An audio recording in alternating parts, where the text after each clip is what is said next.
thinking of owning your dream homes? EJ Investment is here for you. Secure our quality bungalows with 2, 3, or 4 bedrooms, or our story buildings, 3 or 4 to 5 bedrooms at very affordable prices with flexible payment plans at our Sanyang Seaview Estate, where you can enjoy the cool breeze with modern infrastructure such as tar roads, covered drainage system, modern electrification with street lights, gated entrance with security posts, and social amenities such as gas station, shopping mall, medical clinic, park, schools, children daycare, and a lot more.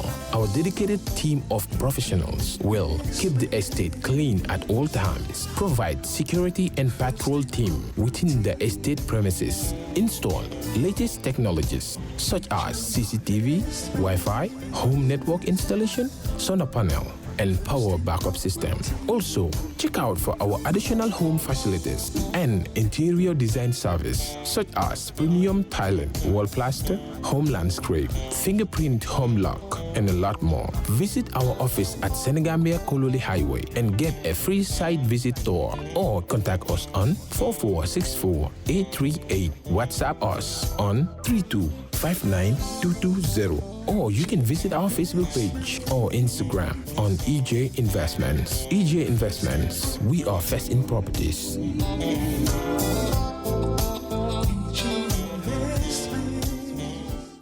All right. Honey, did you remind him that the last time he sent the money, it was not enough to buy all the provisions? Oh, sorry, I forgot to tell him. Are you guys talking about money transfer to buy provisions? Yes. But Don't you know about Baluwo? Baluwo? What is Baluwo? Baluwo is a service that your son can use to send provisions directly to you guys from the shop. And you don't have to worry about the exchange rate. Tell me how Baluwo works. It's very simple. Just log on to baluwo.com and shop, or download the app on your phone. You can shop on the website or using the app to buy online basic products for your family and friends. With Baluwo, you decide what your money is spent on. Your money, your choice. Buy online products for your family and friends in the Gambia, Senegal, Nigeria, or Mali. Baluwo, better than sending money.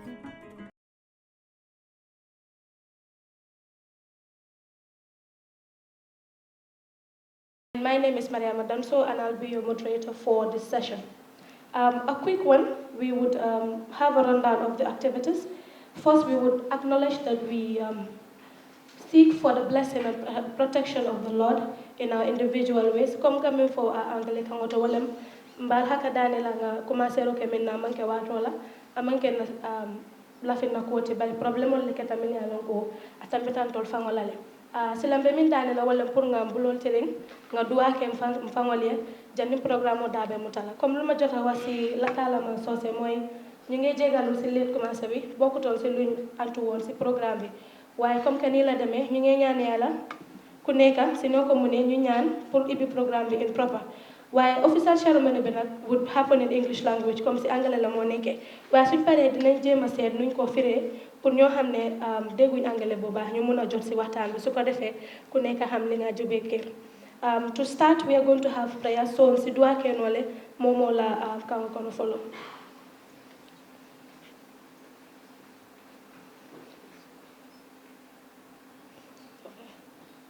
May all our prayers be answered. So, can we please rise up for the National Anthem?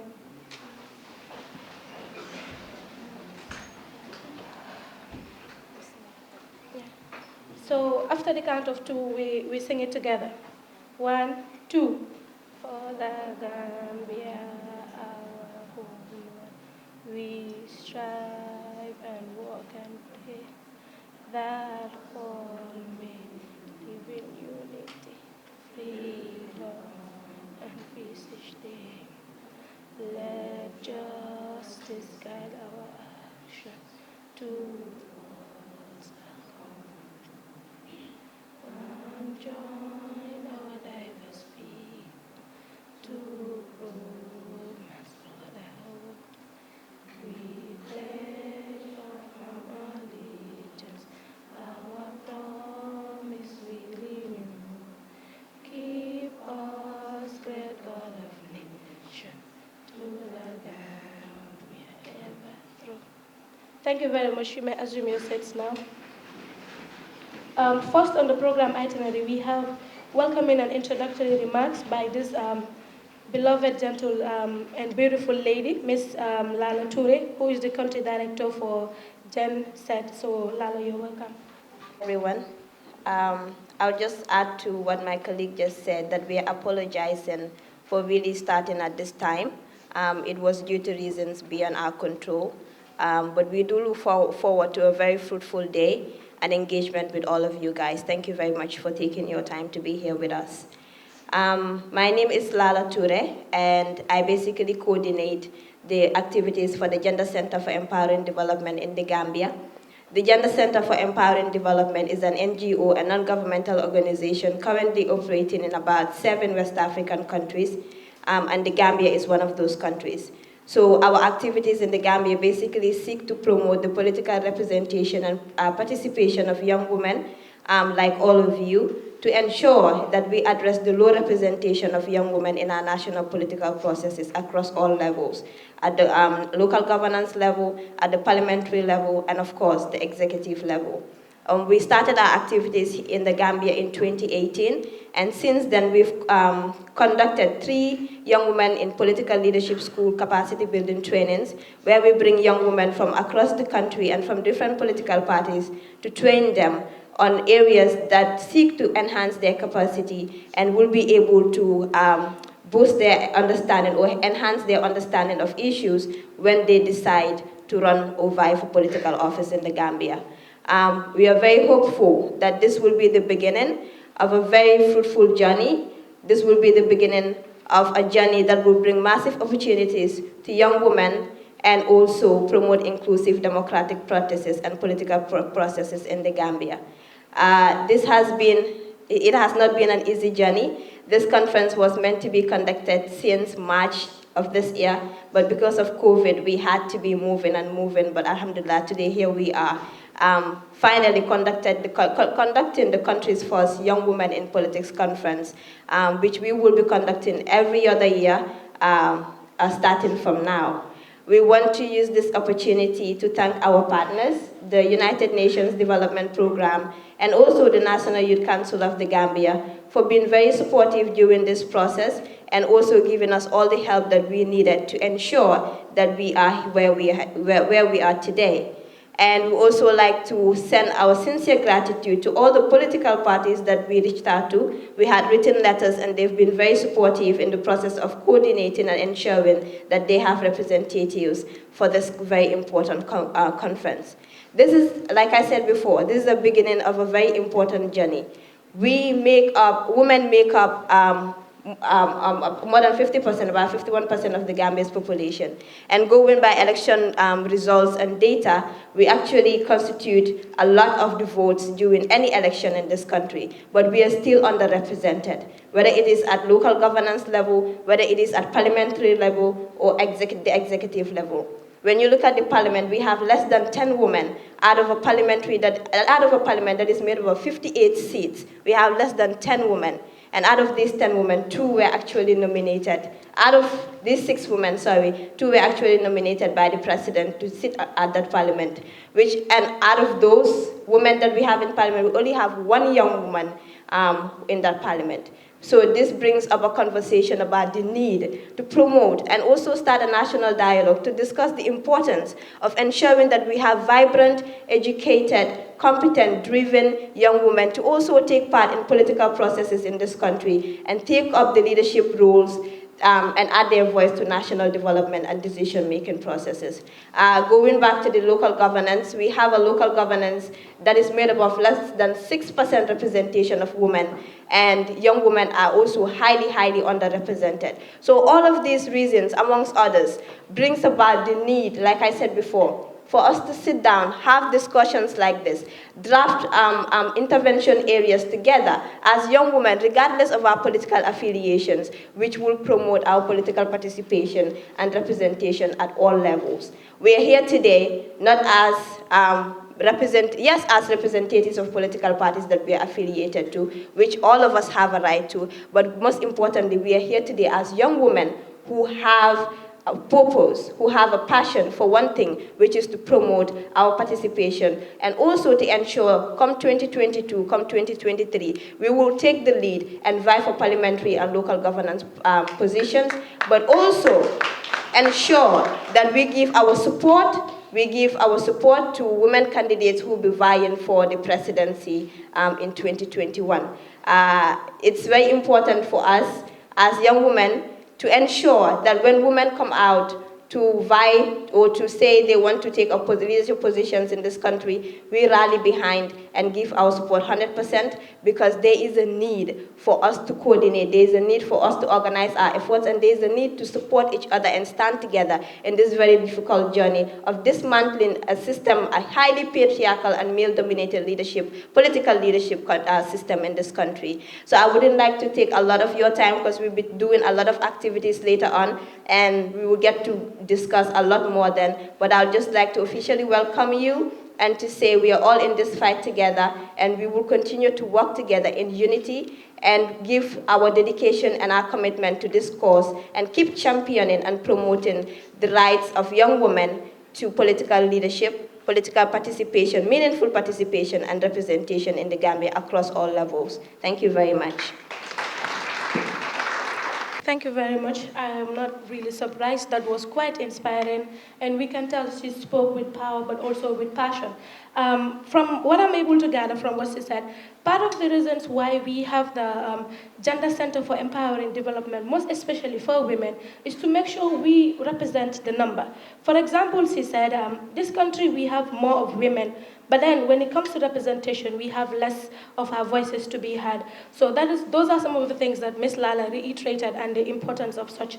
Comme Lala yamin fo angale kangoto ka fasar demanding, anata jibe ko musol la siyata nyimbanko kan. Bari ni ajibe musol la dabulo politiko kono surtout ka palaso mara ado ya batale ado nyimukula timiyalon ko wamanyinya ngajele ko natara laftale puri kan nakumol moy fana nyantale diamu dulaka ke damen kan singol bulaje. Comme ma jema tenka lula la wasi angale mu ngi waxtane mbir mo xamne moy jigéen ni yan façon taxawaay la gaay wara mëna am su ñëwé ci walum politics mu ne gis na ne ñun ñoo fi ëpp ci réew mi waaye su ñëwé pour jël place ñun ñu bari ci gannaaw lañ day nekk te li nekk na mbir moo xam ne bëgg nañ mu daka comme 2021 2022 elections bëgg nañoo gis jigéen ñu bari ñu génn ci jël place waaye su dee tamit duñ jël place su jigéen génnee tam soxla place nañ ko support jàppale ko ndax mu mën a dem kanam ndax su fa nekkee ñun ñëpp la moo nekkal yi ñoo nekkoon cadre Miss Lala Touré yu mu fi jot a joxe. To move on, I'll have to keep a balance between the local language for our other audience. I'll call on Mrs. Ma'am Lisa Kamara, who is the female representative of the National Youth Council, to give a partnership statement. Madam MC, the National Coordinator, GenCED, Gambia, Deputy Permanent Secretary, Ministry of Children, Women and Social Welfare, Honorable Cisse on the high table, fellow young women and men from across the country, all here today, friends and colleagues from the media, all other protocols duly and respectively observed. Good morning to you all. I bring you warmest greetings from the entire management and membership of the National Youth Council. I am very pleased and honored to be part of this official opening ceremony of the Young Women in Politics Conference 2020 in my capacity as the female representative at the National Youth Council. Despite young women and girls constituting 52% of Gambia's population, they continue to be marginalized and underrepresented in political dialogue, partisan politics, and decision-making processes at all levels of our society. This narrative needs to change if we truly want the Gambia to develop fast and realize the National Development Plan 2018-2021, as well as the UN 2030 and Africa's 2063 agendas.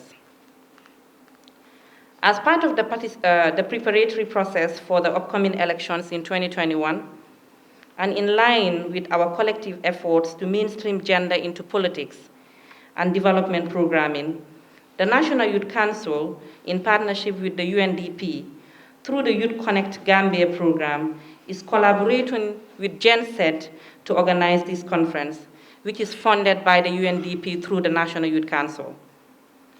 The conference is expected to build the capacity of aspiring young women in politics, discuss challenges, aspirations, as well as provide a platform for experience sharing and networking with a view to promote and support the young women's political leadership and participation in the Gambia. At the National Youth Council, we are pleased to be associated with this event. We must work together as partners in development and put action now and not in the future. Young women in politics across all sectors of our national development, social and political, and strengthen their capacity and ability to participate in decision and policy-making processes for positive social transformation of this country. In conclusion, I would like to assure you that NYC avails itself to continue to support and collaborate with all relevant stakeholders in mobilizing and empowering young women and men across the country to fully participate in socio-economic and political development of our beloved country, the Gambia.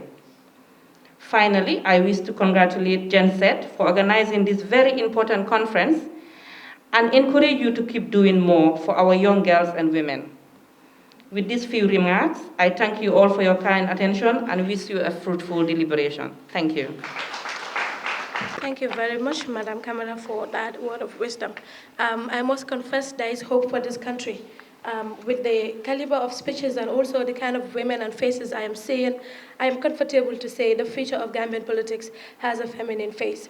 To summarize on what she mentioned, she spoke about the importance and relevance and also how much the National Youth Council is committed to serving the interests of young people in this country, most especially agendas that would build their capacity. Madam Kamara lum jota wax mom mo togal fi place bu ñu oyé National Youth Council lool mo nek mbotay bu jité bépp ndaw bu nek ci biir réew mi mo ngay wax na ñom seen taxaway moy ñu ñoo sét ba def ne jigéen yi ak ndaw yi ci réew mi am nañ taxawaay boo xam ne mënoon nañoo demal seen boppa comme Madame Camara min fojang akoy tolbe lore sim fa ñal minto wala office oti ka fadame National Youth Council itol kamin ke wala ka jibe e si funding kel sembentu ya ñami o damma fanante adun ka fo ka fanam fintita ka funding kel sembentu ya itol ke bulo lawol kanne pour ya je ko funding kel la ñato tamu kulati mi an ko fanaliye dablo ka cha kono. Moving on, I will call on Honorable, the only gentleman on the panel. This is going to be interesting. A keynote statement from Honorable Cisse, who is the National Assembly member for Nyamena. Thank you very much. Thank you very much, Madam Chairperson.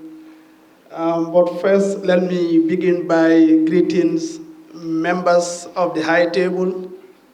Of course, the right person here, who is no other person but Lala Anchuture, and of course the representative from the National Youth Council and the other representative on my far left.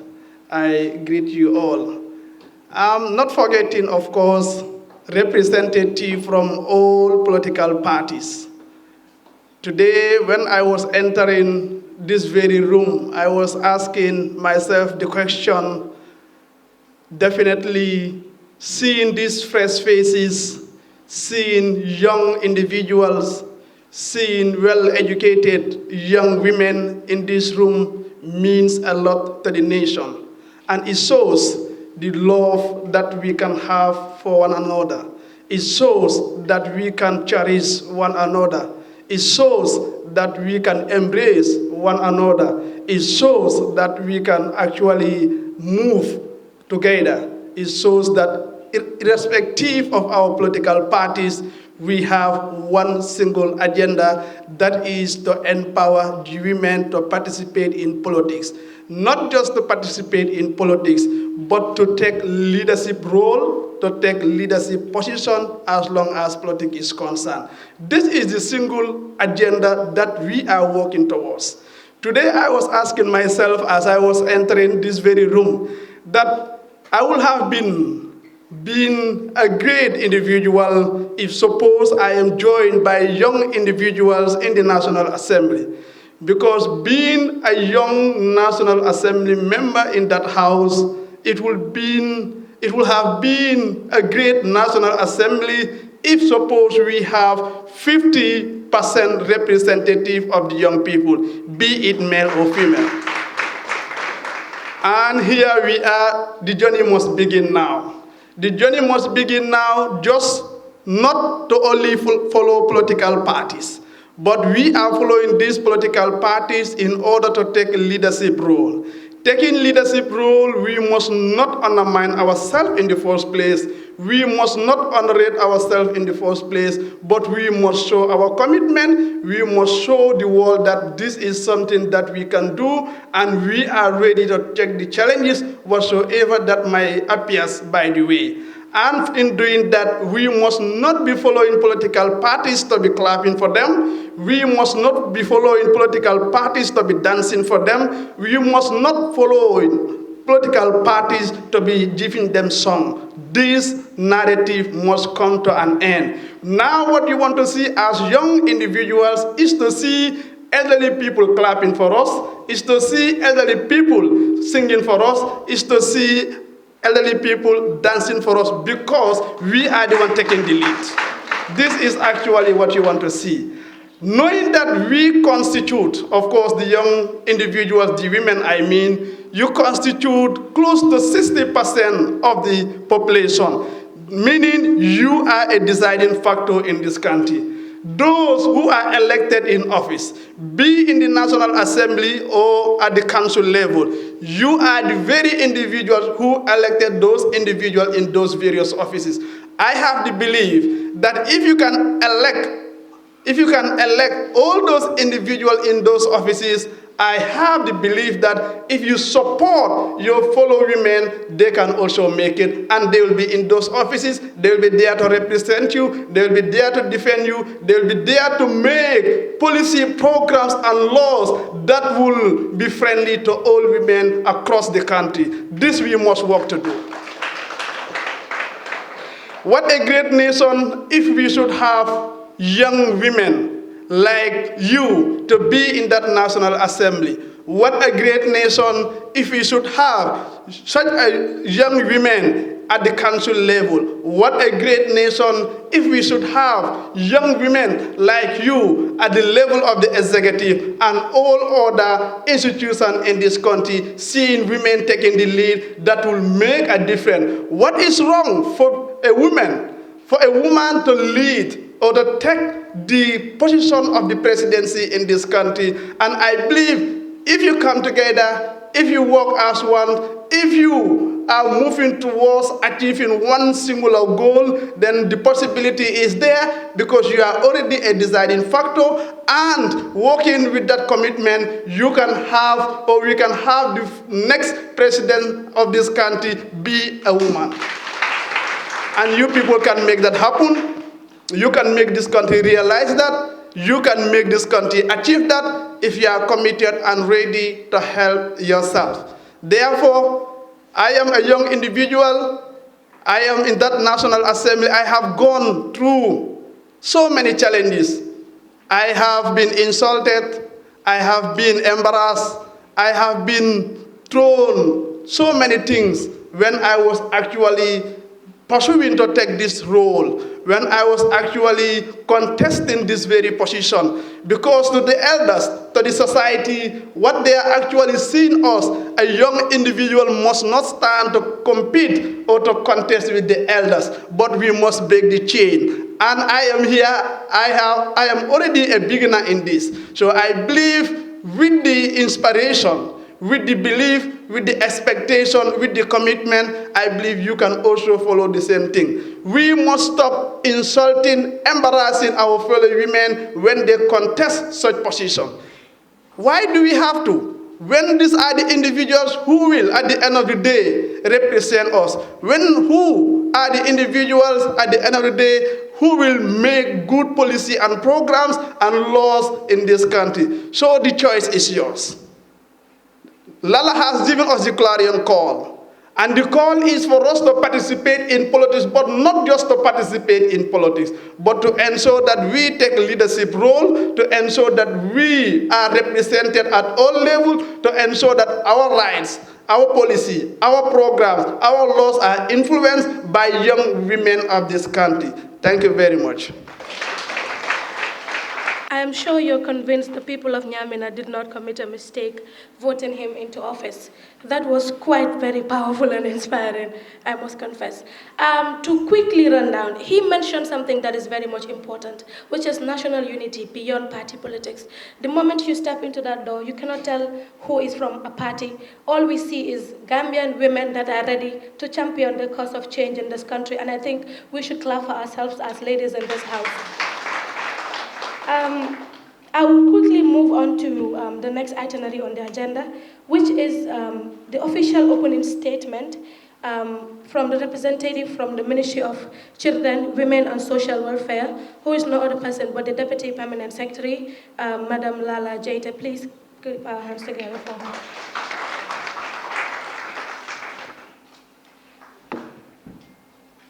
Madam Chair, Honorable Cisse of Nyamina, representative of the National Youth Council, the GenCED country coordinator, and my namesake, members of the press, participants, of course, all other protocols duly and respectfully observed. On behalf of the Honorable Minister, Fatou Kinte, I am delighted to preside over the opening of the Women Political Participation Annual Conference, targeting young women representatives in all political parties in the Gambia. Ladies and gentlemen, women participation in politics is an important milestone for the attainment of gender equality and empowerment of women and girls. Equality is not a woman's issue. It belongs to all of us. Our individual actions, conversations, behaviors, and mindset can have an impact on our larger society. Collectively, female and male, women and Gambian men, we can make change happen. Collectively, we can help to create a gender equal world.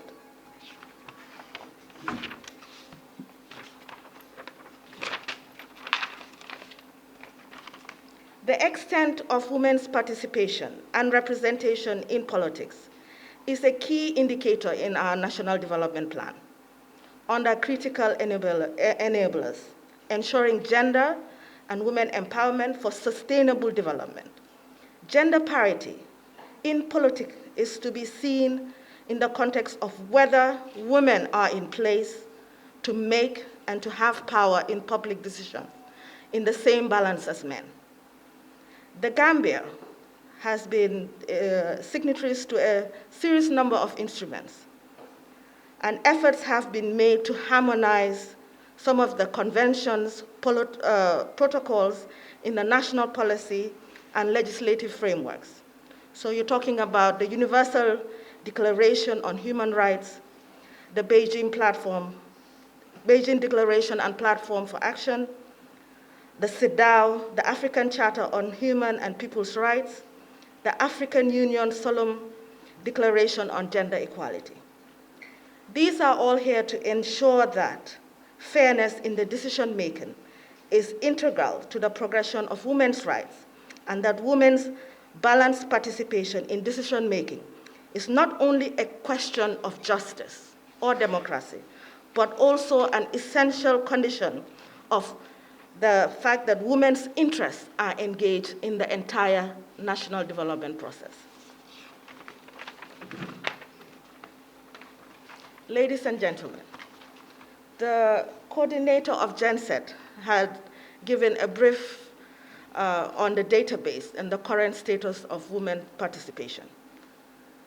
if you look at it, the Gambia still battles with low numbers of women in decision-making, despite the efforts of government or NGOs and CSO. In cabinet, 20% are women, 9% in National Assembly. If you look at the 128 ward councillors, only 8 are female. That's 6.25% compared to the 93% which are males. There are only 8 female alcalos out of the 1,873 alcalos, there's only 8 female in the 48 districts. I mean, we have made some efforts in terms of women that serve as commissioners, but still there's a long way to go. So organizing this conference is indeed timely and essential for promoting female political participation whilst building capacities. Ladies and gentlemen, as you may all know, the Ministry of Women, Children, and Social Welfare is a relatively young ministry, but it's very much committed to addressing the gender imbalances, promote gender equality, social justice, and further mainstream women and children in the overall development process, and ensure that their rights are respected, protected, and promoted. Our ministry remains committed in providing the requisite support and leadership in our collective goal to further empower the women of the Gambia, which is critical to our national development. We understand that we can't do this in silos, and we are here to work with partners such as GenCED, the National Youth Council, UN agencies, to ensure that women of the Gambia are given the opportunity, they're empowered and protected. On this note, I would like to declare this conference open, and thank you very much. That was quite inspiring. Officially, this session is opened, and then, like I said, this is going to be the first section of the session. So we would quickly move out for a tea break, but before the tea break, we will have a photo session with the panelists, and also we can have a tea break. So on behalf of the organizing committee, I say thank you very much to the panelists for gracing the occasion, and to the women that left all their personal engagements to make it from the different regions we have. We have women representatives from URR all the way down to NBR in this hall. So I think in as much as we want to clap for the panelists, we also want to clap for ourselves for making it to this event. And to Lala and the rest of the team, good job, and thank you very much for everyone for gracing the occasion. So we give ourselves a round of applause.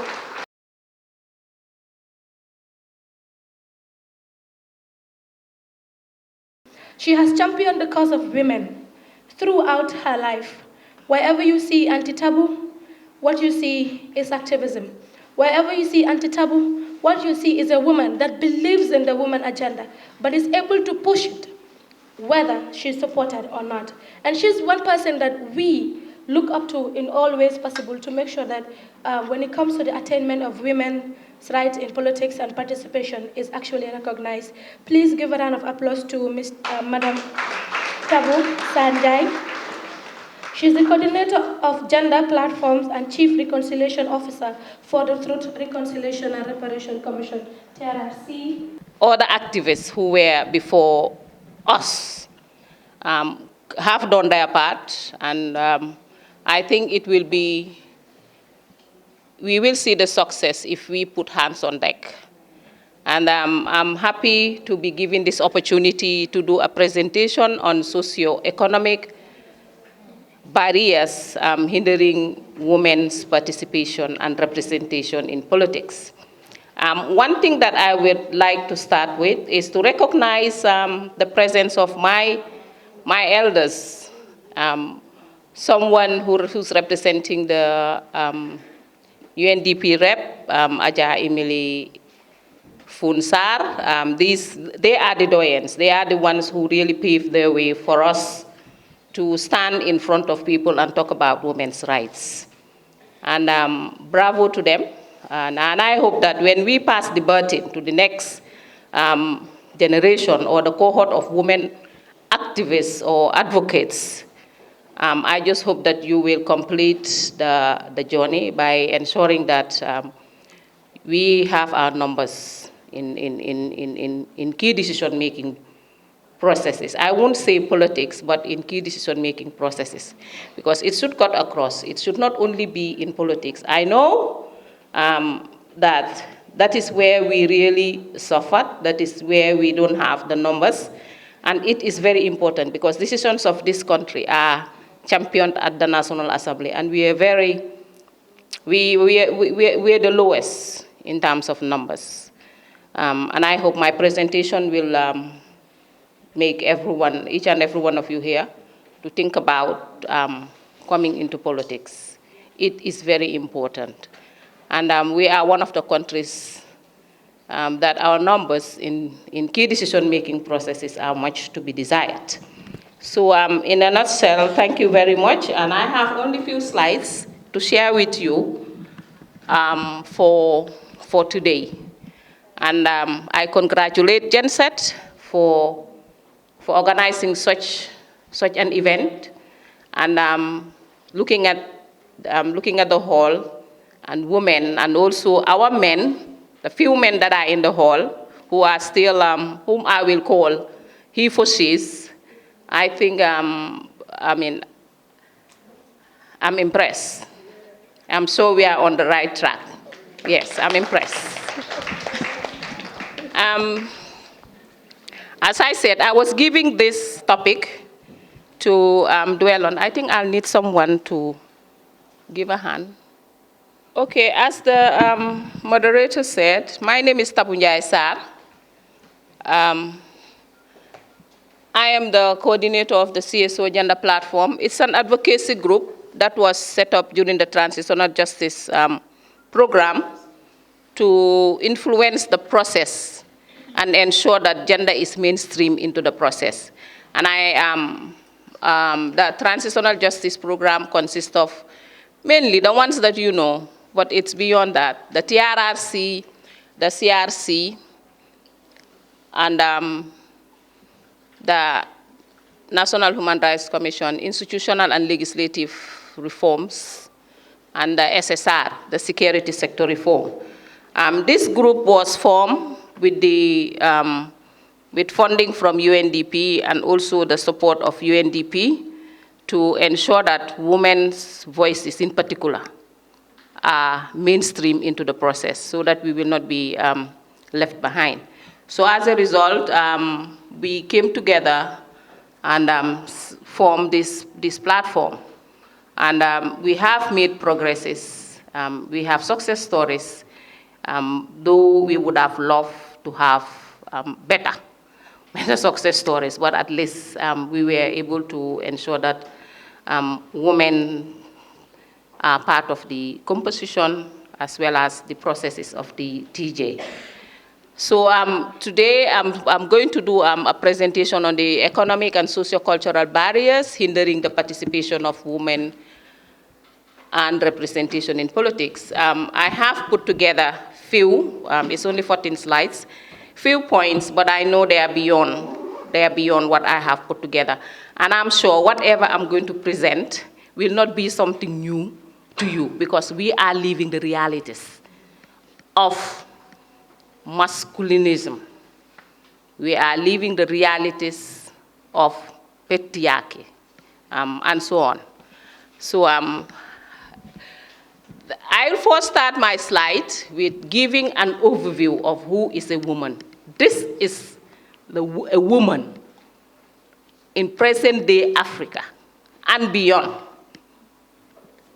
And if you can look at the woman, the daily activities of a woman, how many hands does she have? It's countless. If you look at the picture, the woman basically does a lot. And by virtue of this picture, really tells us that you need extra energy, extra focus to be in all other sectors, basically. And this is a limitation of women going into to do other things, basically. And this woman is in the home. And of course outside, because you can see that the hands does so many things. The woman has 2 hands, but she virtually lives like this every day. Next slide, please. When I was given this topic, I looked at it. It's a well-versed topic. It has, you can get so much resource. So if you do research, you can come up with so many things. But then, because I'm only given 25 minutes to do the presentation, I summarize it. And the outline will be, I'll deal with the introduction and then the institutional setting, that is the framework, and look at the challenges and strategies, and I'll conclude. I will start by quoting Ellen Johnson Sirleaf, who was fortunate to be the first woman president in Africa. And in her statement on the anniversary of the African Women Development Forum in 2010, he argued that there is power in numbers. We are in numbers. The Gambian population, 52% of the Gambian population are women, as at the 2015, I think, census, 2010 census or so. And if women are empowered to participate in politics, their number as politicians, as representatives, and leaders will strategically increase.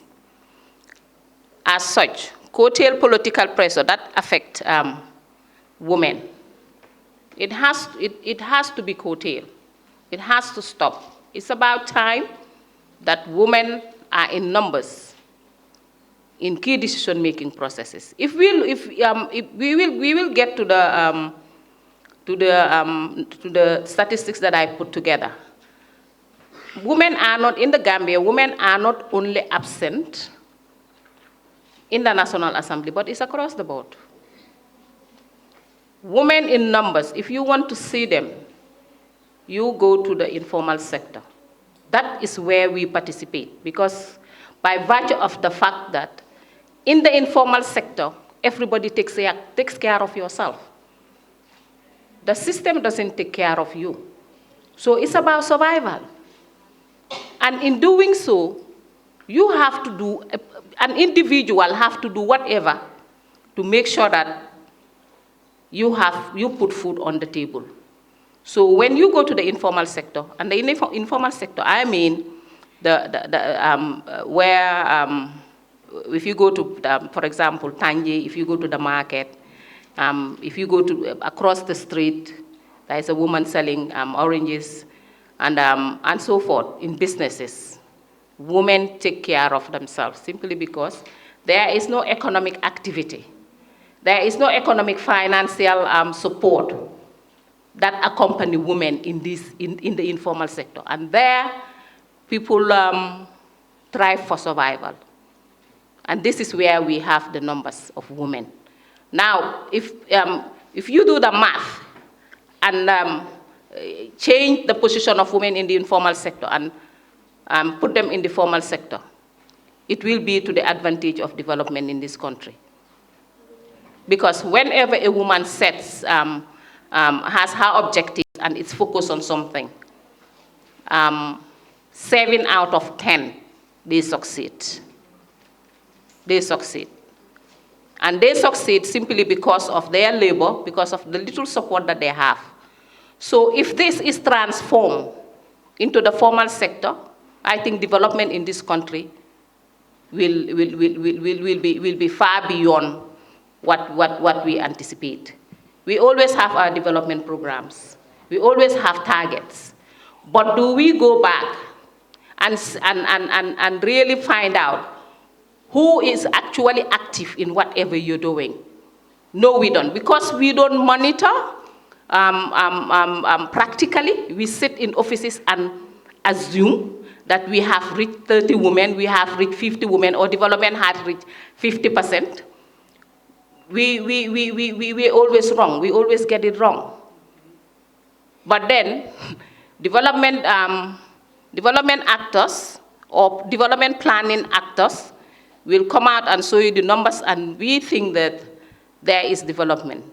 If you go outside or if you look around and see how many have really succeeded as far as men and women are concerned, you will come to conclude that really, if there is development, it is at a snail's pace. We have to be truthful to each other. It's 50 years since over 50 years since we get our independence. But how many of us can stand and congratulate the system? Men and women. But women are far lower the ladder, frankly speaking. So therefore, we need to sit and say if the system works and if it is working for each and every one of us, not only a handful. So in the development blueprint of the Gambia, that is the NDP, women are seen to be actors and partners in development and enablers. If you look at the National Development Plan, out of the 6 critical enablers, women are positioned number 3. That we are critical enablers to make sure that the National Development Plan, all the development objectives are achieved. But let's wait until the end of the plan to see how many of us as women have actually enjoyed or have actually achieved or enjoyed the objective. We are critical enablers, yes, absolutely. Because when you set your development objectives and you leave women out, who are half of the population, for you to succeed, chances are very slim.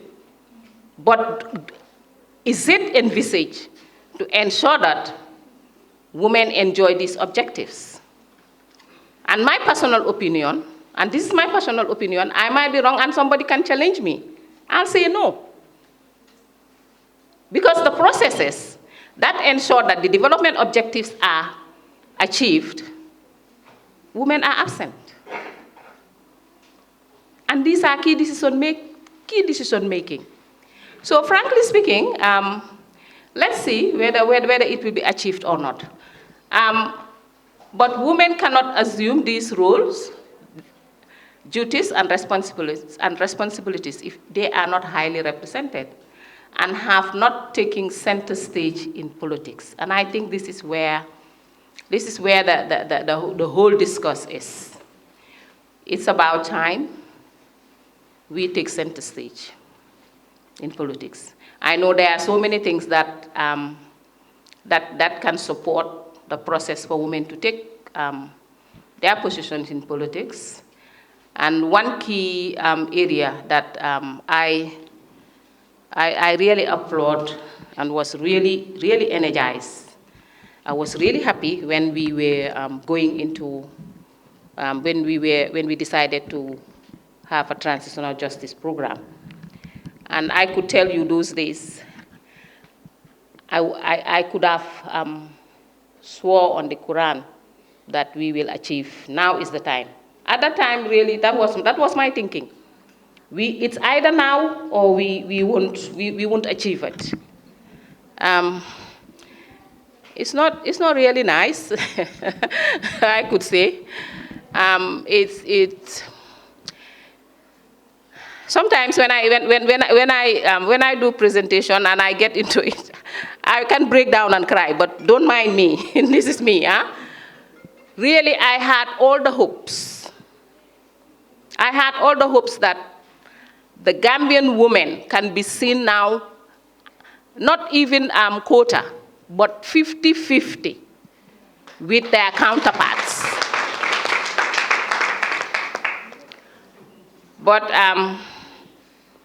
we're still struggling, and we still need more work. Yeah, we still need more work. I mean, I've been promised that all is not lost, but the chances, I mean, as I always say, I might be challenged and I might be wrong, but really what I'm seeing is really not clear. It is very blurry. Really, it is very blurry for Gambian women to be in key decision-making positions. Let's tell the truth. But this is the truth. And if we do not get up in our numbers, because we are more than our counterparts, and please, I don't hold any grudges for any man.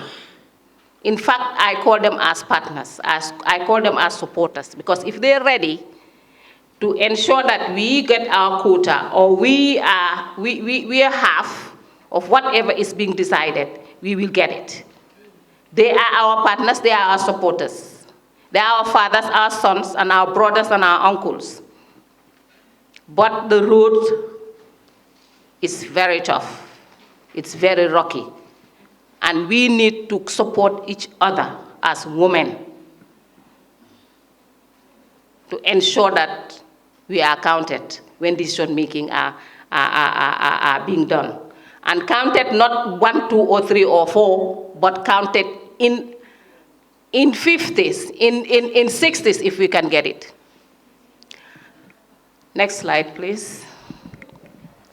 Now, globally, it is estimated and researched that women comprise of 40 to 50% of members in political parties, yet only 10% hold political leadership. And this is the reality. And why is this so? Next slide, please. I think that the next slide can answer the... Good afternoon. I think you have a guest in the hall. Huh?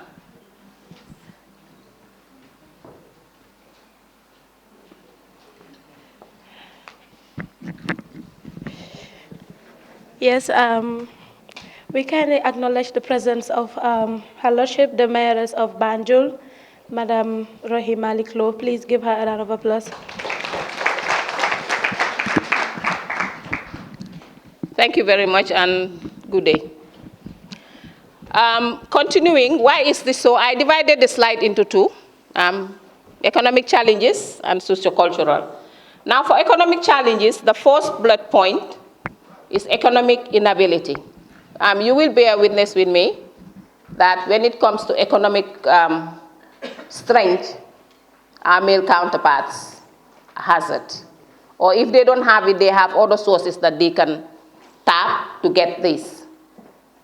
We all know in this country that politics is expensive. It's not something cheap.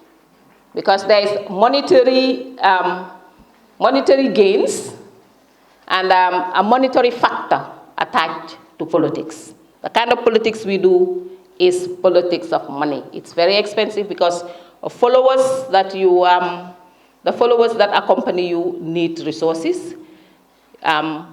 Getting the structure in place, getting your own camp in place is expensive.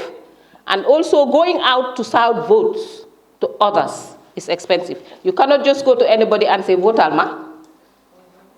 Huh? Or please, can you help, can you vote for me? That doesn't bring the votes. The votes come because you have to give out something, which is which is deceiving. Really, that is deceiving, but that is the kind of politics that we play.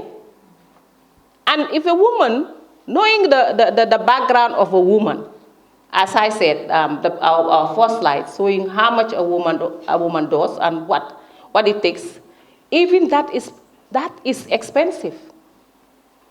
And if the amount of money that you have cannot sustain your political campaign, cannot sustain you to be moving around, during the demarcation, the 16 women in the final, in the draft of the Constitution that was going to pass, it could have increased the women, but then there were obstacles, and I said it at the IEC when we were consulted, that if we're supposed to have women representing regions, looking at Region 1 only, it's from KM down to the last village in West Coast. 2 women are supposed to represent this region.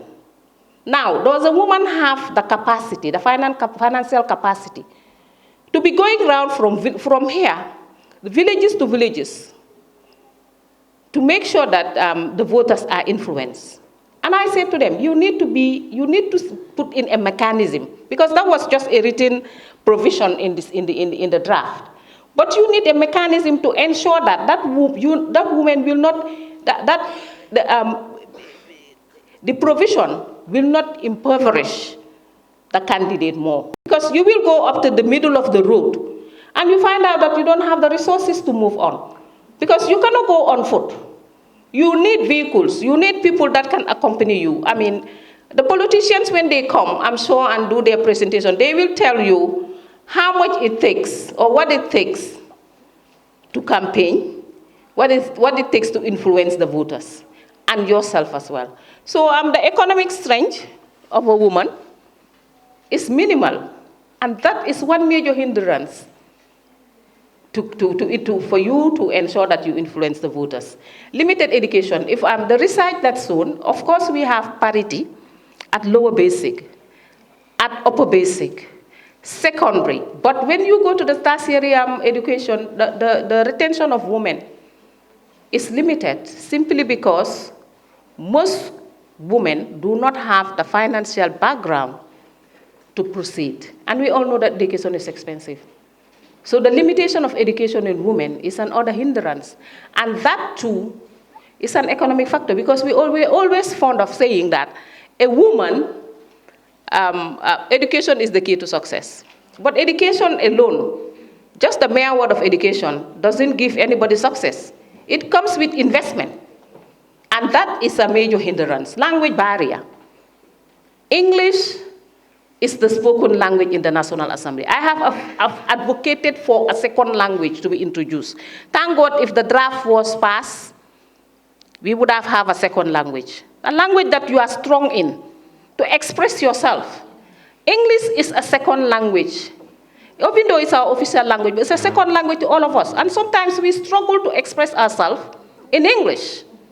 And where key decisions are being taken, which are accompanied not only with a mere sentence, but you have to quote in statistics and be able to really articulate yourself. Sometimes women find it very difficult to do so, due to a second language being part of it. Now, discriminatory laws and ineffective implementation of laws. The Women's Act of 2010 is a key factor. Most of the provisions in the Women's Act is not implemented. And this is one major hindrance, because the Women's Act is supposed to empower women of this country. But if half of the laws are enforced and the other half are not, what benefit does it do for us? And we have, this country have a problem of implementing laws, enforcing laws.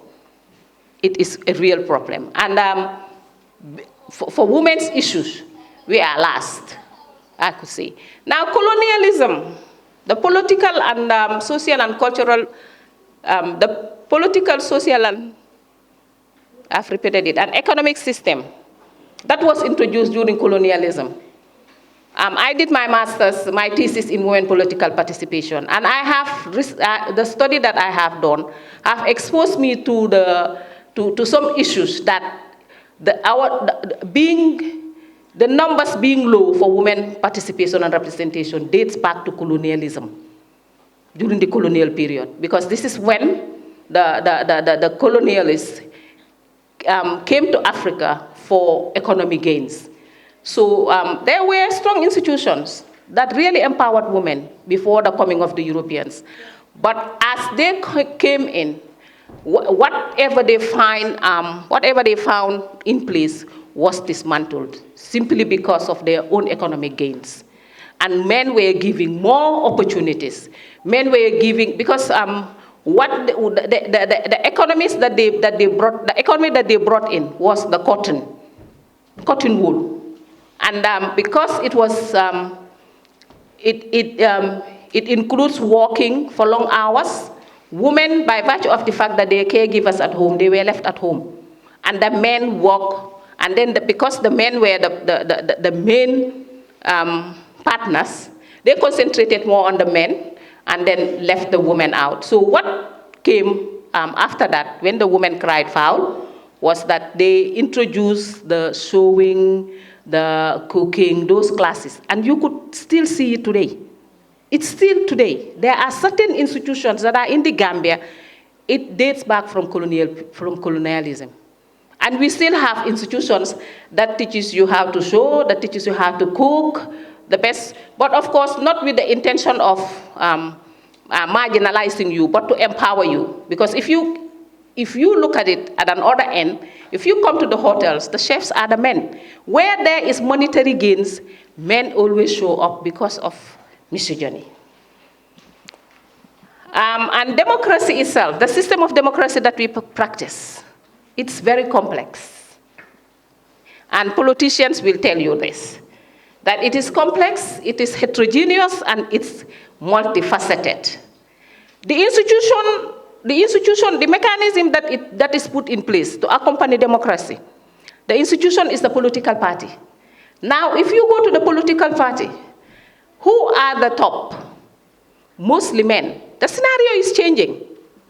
Of course, now the scenario is changing. But how many political parties in this country will you go and see a woman in the leadership? Very few political parties. And this needs to change. As far as the institution that accompanies democracy, it's male-dominated. Women will find it very hard to break the barrier. Next slide, please. Now, the sociocultural barriers, as I said, of course, discriminating laws and ineffective implementation of laws. Why I brought this back again is because the leadership is male-dominated. And because of sociocultural norms and belief, misogyny always comes to play, because he who doesn't live it or feels it will not know the detriment of these laws. Most of these laws, for example, if I take GBV, now if you go to the police station, GBV is addressed as a domestic issue. They'll tell you to go home and sort it out. It's a domestic affair. When there is a law that I can rely on as a woman, if I am sexually violated or physically violated, there is a law in the Constitution. There is a law in the Sexual Offences Act of 2013, and there is a law in the Domestic Violence Act of 2015 that guarantees me safety, that guarantees me protective mechanism, protective measures. But because of a man is sitting in front and is supposed to make sure that there are adequate measures or that there are adequate opportunities that can ensure that I enjoy protection, will not see it as something important. Because of what? Because of patriarchy, because of the way that he is socialized. And this is one of the things that is affecting the Gambia in implementing the laws that men and women are supposed to enjoy. Now, stereotypes, beliefs, and prejudice. I'm sure this is not a new thing to any of you. I mean, sometimes you come to contribute towards decisions being made, and they'll tell you, "Manga talk you jigen ka. Jigen waruta boka si li. Bi bu jigen la. Li affaire góor la." These are all beliefs. And sometimes, not sometimes, wives who are in houses, you give them $30 or $50 or whatever, they can produce a meal. Do you know how they worked it out to produce that bahal and put it on the table? So it shows you that we have brains. We are not fools. But because of the beliefs, the norms, I mean, it really hinders our progress. And of course, patriarchy. The Gambian society is male-dominated, definitely. This we have tried, and you know the main thing, because our society is patriarchy, it's male-dominated. Even us women, I'm standing here to speak about women's rights and say I have to be an equal partner. But when I go home, I assume the role of a woman without knowing. I can tell you an example. There was one Ramadan, I have a boy and a girl. I have 2 boys and 1 girl. So normally when we pray, of course the man leads. So this particular night, my husband has gone somewhere. So, and it was time, I was sleepy. You know when you break your fast, you get so tired. So my boy, my first is a boy, my second is a girl, and my third is a boy. So, of course, my first boy has a speech disorder. He doesn't speak. He's about 25 months. So he's living with a disability. So, of course, he was out. I mean, he doesn't fast anyway. He doesn't pray. So I was with Aisha and Paibu. So Paibu is the youngest. So I said to them, nakan dunjuli. Then Aisha said, kan mo ñu jité? I said, Paibu mo fi nekk di. Of course, Paibu la ilaha illallah. Ki nga xam ne maa ko raw si dara. And she made sure that Paibu didn't lead. Paibu came and spread the mud and everything. Bane, anta juga rek ma jité la. I said, so bugude, no problem. I said, come on, do ma jité. But because, why I'm saying this, is that because our society is patriarchal. I mean, I'm the mother. Of course, I could have lead them. But because my position is I won't lead. So Paibu the youngest, and it all happens to us, even in our families when we're making decisions. If the youngest is a boy, we won't make any decision. We will always say, Nany ko haar. Even if it is all women, and he's the youngest. I know of a family, the youngest is the boy, and the women, the sisters, they are grown up. But because of our patriarchal society, we have to wait for the men. And this is one main area that follows us everywhere. In any situation we find ourselves, we always wait for the men because of our society. I know it will change with laws. It will change, but there are certain things that will remain. And what reinforces it is the religious practices, religion as well. That's another area that hinders, but I always challenge and say is religious misinterpretation. But in the religion, a woman, in the Islamic religion, as well as Christianity is equal. They treat each other equal. In the Islamic religion, a woman is taken care of, 100%. But because of misinterpretation of what favors some people, they always hide behind the religion and say whatever they want. And Dr. Aisha always say, go learn the Quran. If you learn the Quran, you will know your rights. And of course, tradition and culture. Another area is lack of mentorship. And I think this is one area that we need to really look into. Most women politicians jump into the political arena without mentorship, out of bravery. Really, we need to really uphold our commend the women that are brave enough to come out and say, I'll contest, and contest to the end and win. They don't have any mentorship. They don't, and that is one area that we need to look at. Of course, the the draft, I should have said the draft constitutional delay. That was a buffer, that was very good, because the provisions in there really favors women, not only in politics, but also in other processes, such as the commissions. And the other one, a barrier that I thought of, is the second positioning of women in the TJ program. If you look at the commissions, no commission is headed by a woman. We are always second position. I mean, it's not bad, but I would have loved to see a woman there are woman commissioners, but they are, if you look at the organogram of the commissioners, there's deputy women commissioner, but all the commissions are headed, both the commission and the secretariat are headed by men. And this is a statistical analysis that I have put up. Banjul City Council, of course, we are glad to have a woman who's the mayoress, but she's the only mayoress. She is in the Gambia out of the all the councils. Of course, we have a governor. We used to have two women governors, but right now it's only one. And it should have been 3, but the two that are redeployed to the ministries as DPS. But we have one governor, one mayor, one mayoress. And if you look at the number of males in the city councils, 8 in Banjul City Council, in KMC 20, Mansakonko 13, and of course you have a woman governor, Kuntawur. And look at the females. They are 4, 1, 1, 2, 2, 1, 1, 2. What impact will we make if we are 1?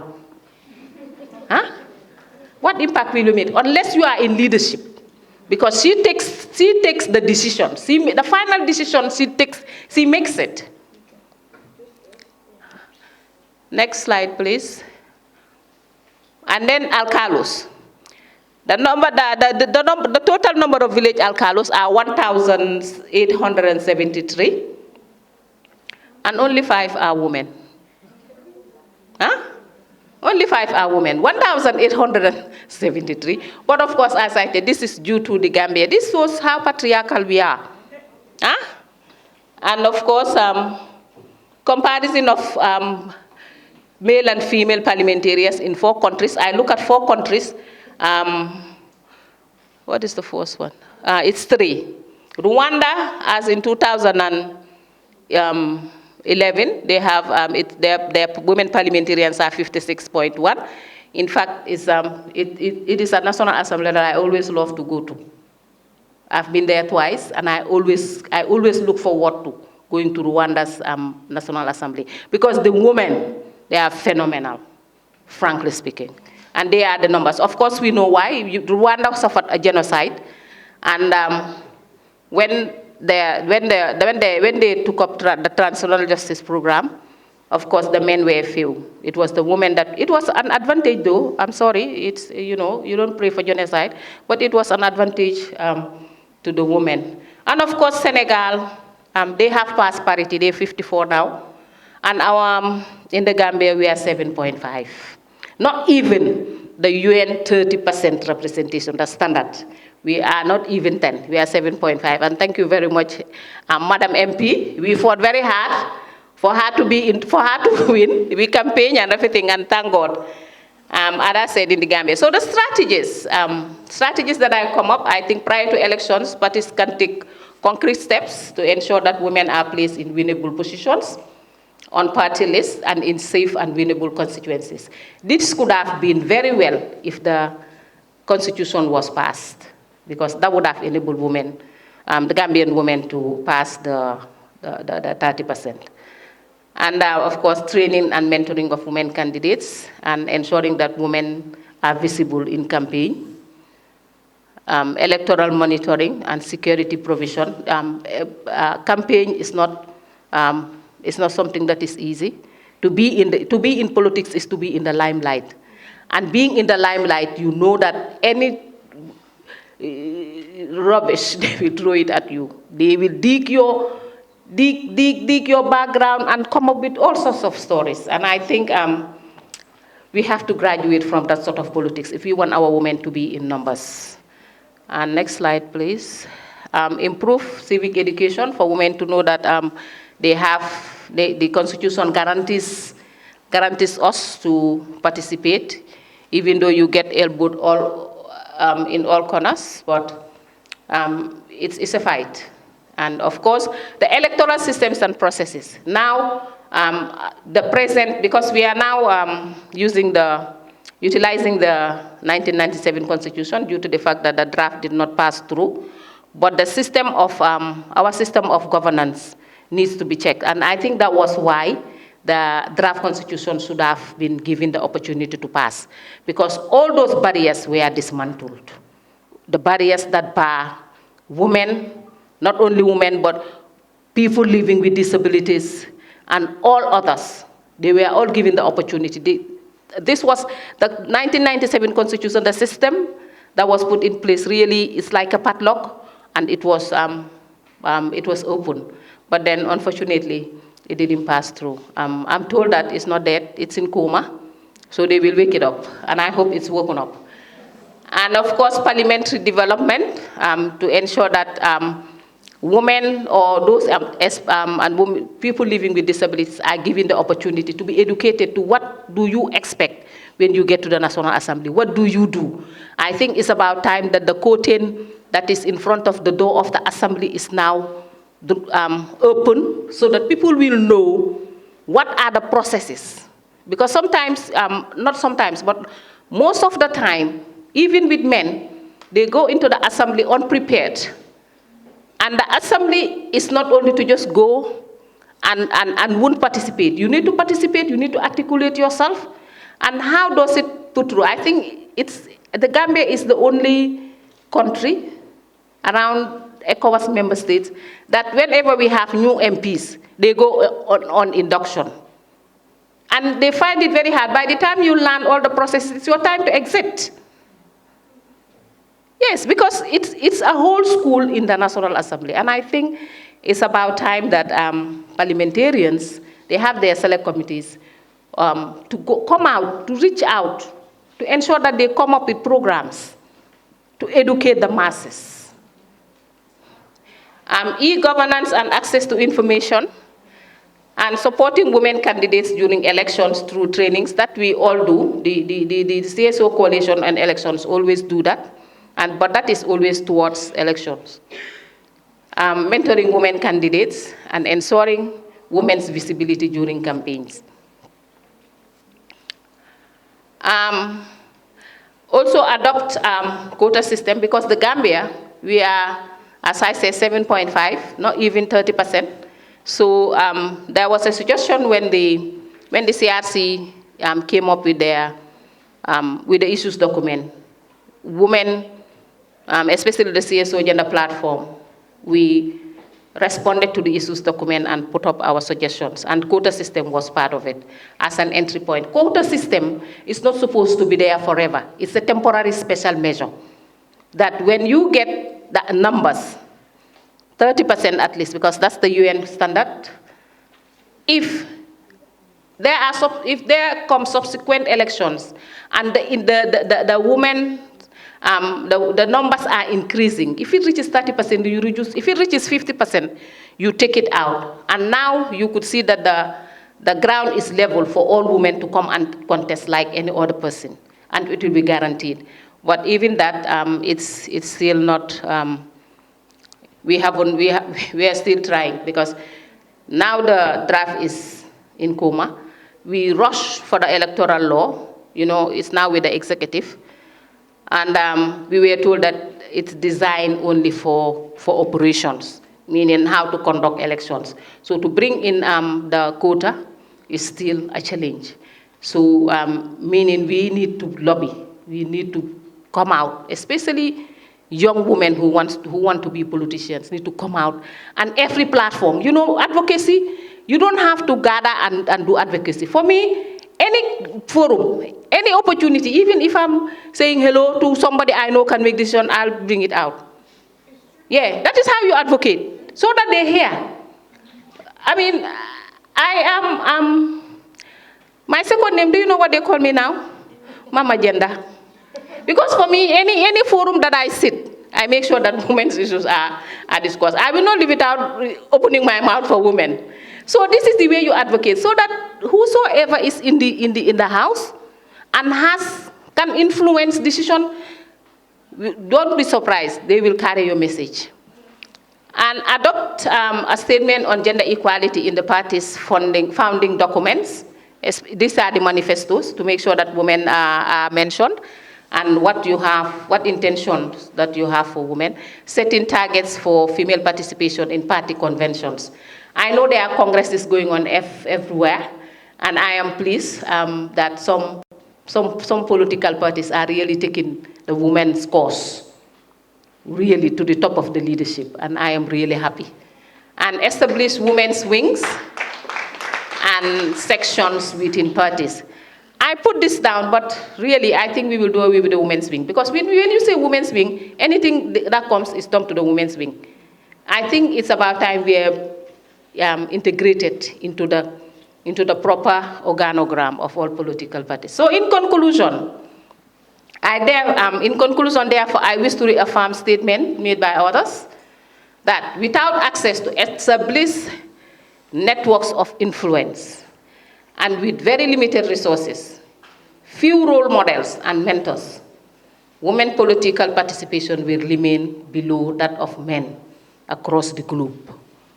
Therefore, for democracy to succeed, there must be firm commitment, there must be political will among the diverse constituencies to enhance sound political capacities, behaviors, no more insults, but politics of substance, and democratic accountability, using the Constitution, using laws to hold people in decision-making positions to account, taking into consideration the arenas where social organizations evolve. Thank you very much. Any questions, please? Okay, if you don't have a question, it means it was boring. It means I didn't do justice to the topic.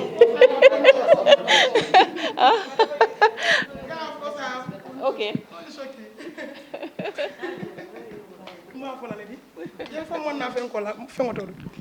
Assalamu alaikum. Ndenga question killing soto ko ila foro kono. Ntol comme science, if for example it's me, nga en sotole ka finti ñaato ka ning election olom pour ka vote ñini andum fana nga fenko sotole pour moli selon koma kam fa ngoy tandi Gambia government kono anywhere bari one nga comme yemi fo musobe koma len tango fenko dim fo la kilinte musoleti fula njango a access tenye because I'm poor fula njango single parents 11 years now. Sa yamere ninte lafta pour ka finti politiko ñaato wala ka finti place wala Gambia ndebe o accessible soto la ñaadi.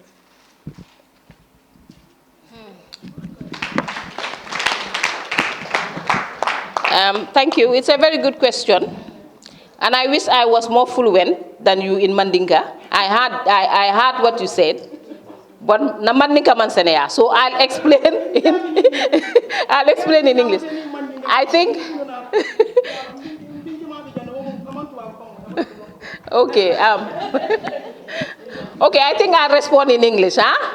That is where I feel more comfortable, or in Wolof. That is where I feel more comfortable, huh?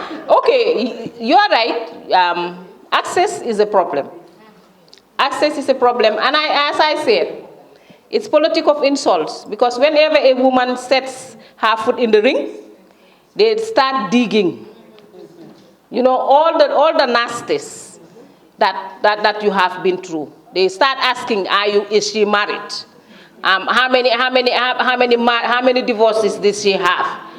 Not forgetting that men too have their shortcomings. A woman cannot be a prostitute. I always say, a woman cannot be a prostitute only by herself. It takes two to tango. But because of our patriarchy and our socio-cultural beliefs and norms, this is what disadvantages us all the time. So you are right. And not only that, I always say, a Gambian woman, really, we do not want to get far. We do not want to be counted in leadership. Come on, we are 52% of the population. Why can't we support our fellow women? Huh? But it is when you step your foot in the ring, it's women, us, who start castigating. It's us. And dafmadi meaty. And when men want to go in the ring, they go to the woman to be the yai company. Yeah, they must bring the woman, because it's us who vote. And I think it's about time, as you said, it's very sad, but it's about time. You're here. You will come up with your recommendations and make sure that you abide by the recommendation. Only one.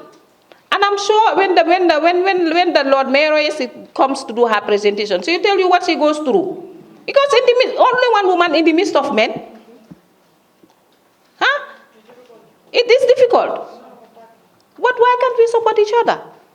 Let's support each other. It's time now that, remember that when decisions are made on your behalf, you take what decision they make. How many years have we advocated for FGM? Do you know why it was still a problem. It's because the women are not numbers. If we said, let's vote, and you only have 2 women out of 54, what impact will you make? Of course, you go with those that will have the higher numbers. So I think it's a problem, and I agree with you. And you are here today. I'm sure you'll come up with recommendations. Lord Mayoress is here. She's somebody, and then the Fatmata is here. Our MPs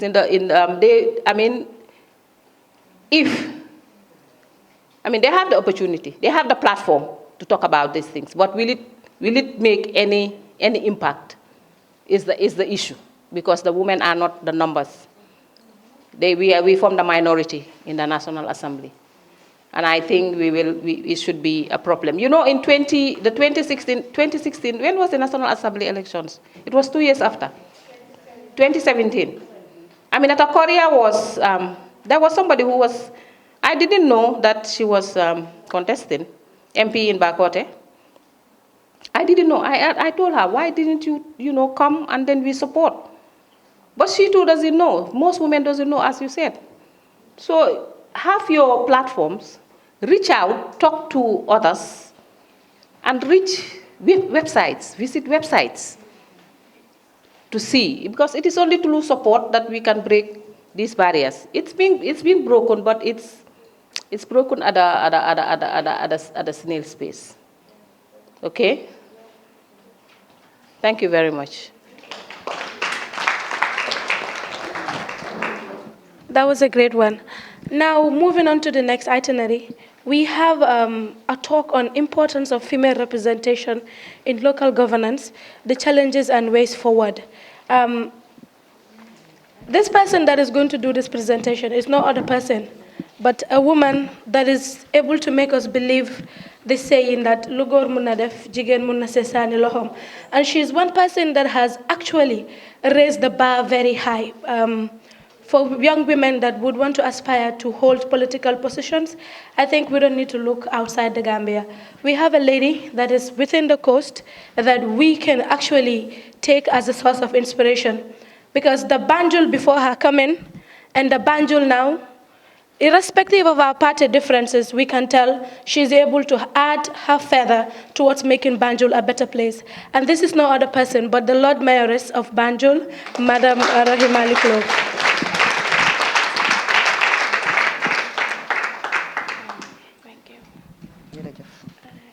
Thank you very much. First and foremost, let me acknowledge my dear sister, Honorable Tumanjai. I don't know exactly where she is. I just heard from Tabu calling her. And Nene, I want to say congratulations. You make us proud, really. And to all women here, I think you're all women of substance, and congratulations to Lala and the organizers as well. To Tabu, I think I agree, she's my sister, I agree with most of the things he said here. But unfortunately, it saddened me that the woman sitting very close to me does not understand a word of what you were saying.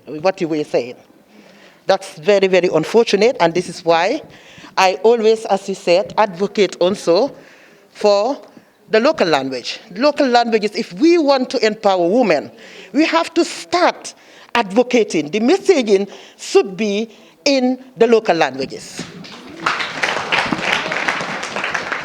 And to be quite honest, I can't speak English.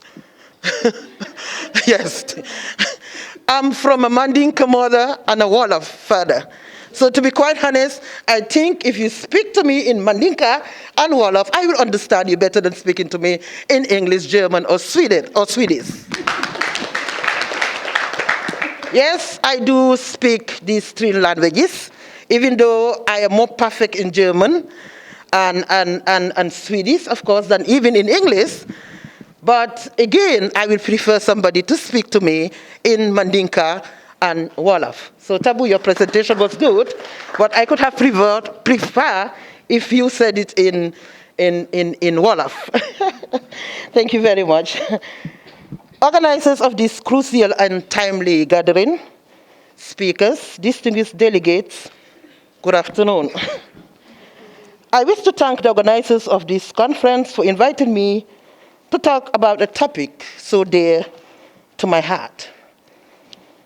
For the past few years, you have witnessed firsthand how my team and I have been fighting hard to bring the women of the Gambia to the limelight in all aspects of life, especially their involvement in political and economic empowerment. And I'm sure everybody understands what I'm saying, even though the Makubuga was saying enough, but protocols doesn't allow me. So let me just go ahead and finalize and read this over in English, and then I will try to sum it up in Wolof or Mandinka. Chairperson, you have given me just 10 minutes for such a topic I am very passionate about. I will try to make my presentation short, but to cover as many aspects of the topic as possible. Ladies, the importance of women involvement in politics cannot be overemphasized. The two main strategies enshrined in the Belgian Platform for Action is to ensure women get into politics and decision-making positions. It highlights that we should take measures to ensure women's equal access to leadership positions and full participation in decision-making. Women and men are supposed to participate in shaping society and the lives of people for us to uphold the universal human right and for democracy and justice to prevail. Fulfilling this right is the best chance in meeting some of the most pressing challenges of our time, from economic crisis and lack of health care to climate change, violence against women, and escalating conflicts. Women have a traditional role of caring and nurturing others. This role is similar to the primary duties of providing services to citizens at the local government level. Due to the important role they play in our societies, women should be in the majority in all local governments. Every country needs women to occupy executive positions and leadership at national and local level. The former United States Secretary, Madeleine Albright, once said, and I quote, "The world is wasting a precious resource in the dramatic underrepresentation of women in politics and leadership positions, often resulting in the exclusion of women's talents and skills in political life," end of quote. This has been the case in many countries, and for us to achieve rapid socio-economic and political progress, we must have women in leadership positions. Even though we have seen equity programs organized to educate and encourage women to get engaged in politics, we should not stop there.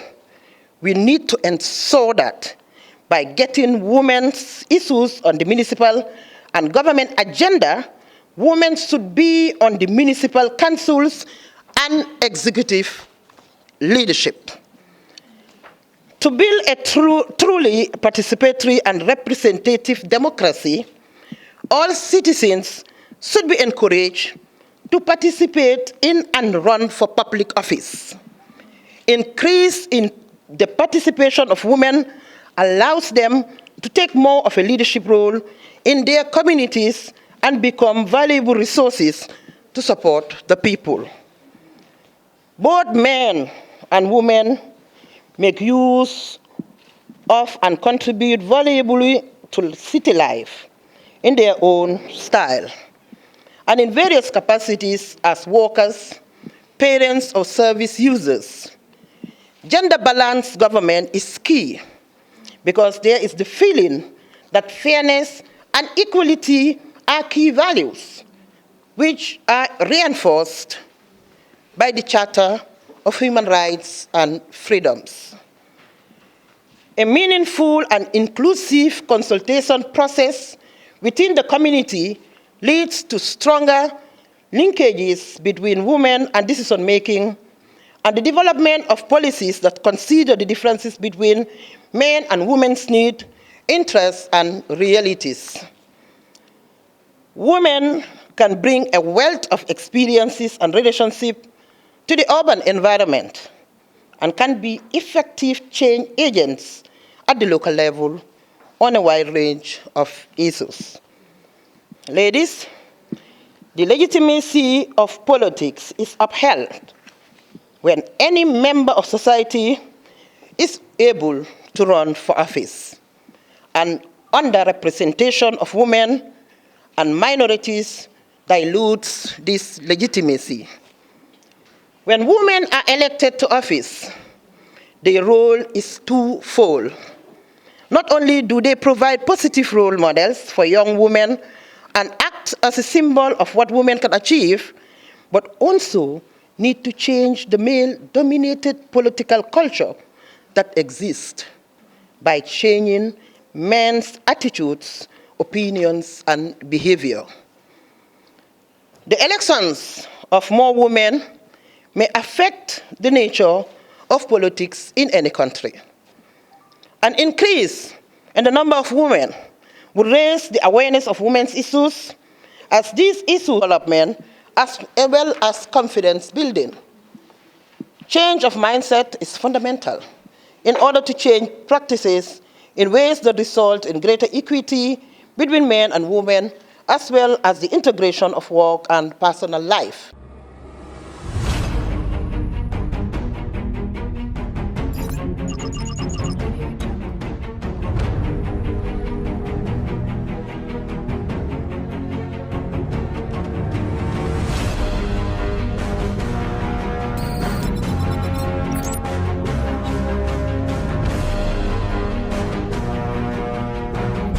In communication, connectivity is everything. We ensure that the links never sleep.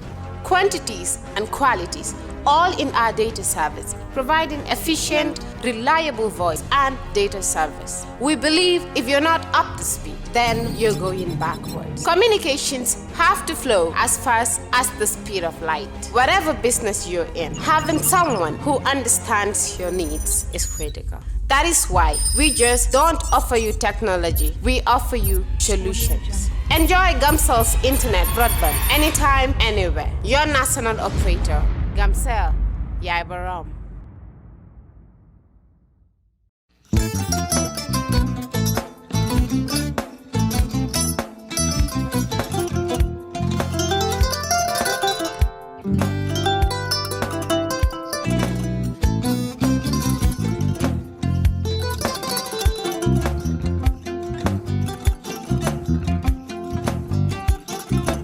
Agada. Mbijano aganyadi. Albaka. Mbaka important. Yo, nga transfer la sto. Ya transfer la sto. Ha, code nyingi. Okay. Korsa. Nsila ID soto. Ah, saso no. Sorry. Agada. Mbijano bro. Albaka. Mbaka. Bara alla service o tariaka. Ah, mbare. Mo ki janna nun kunu bara tariaka. Ah, janno mi yona forest de bureau. Gambia tonkon na no mbari ya bere. Ha.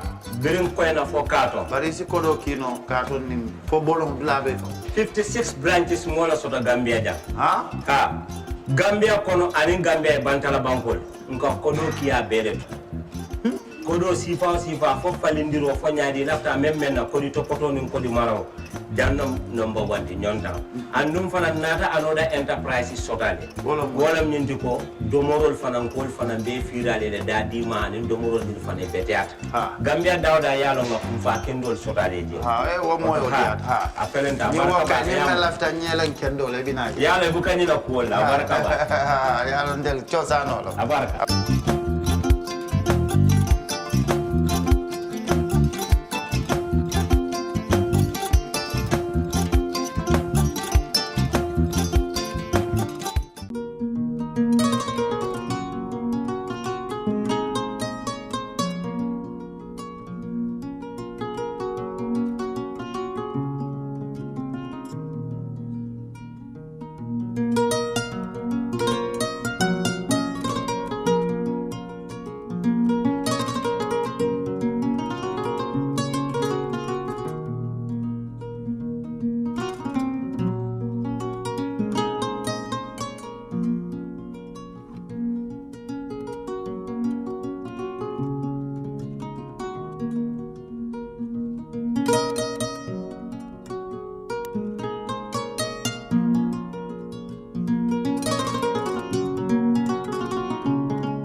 yara ñilla domoro ka diate boy janno CK's restaurant e sa na ko be ni na dimbal nimba domoro kala janno domoro seneyata adiyata topotoro fanan kende ma bije luntan during tamala abeka domoro ki janni adi manda wala de te ka we bijele anim fanan ka fadi jang ikono e fa e ka fa minne ko pastry anim bakery iko fanan be kalele badde lomba conference lomba workshop lomba ye fo pendin lo dunia kono domoro betama ñillom international o tewoda number 1 amanke ba domola jandama e sa domo jang is atariya wo mu kubandi sa na ko sa futandin e oto sa na ko be mu CK's restaurant dafa na janna mu yat ni manje dorom bijam aban CK's restaurant known for best quality food and customer satisfaction.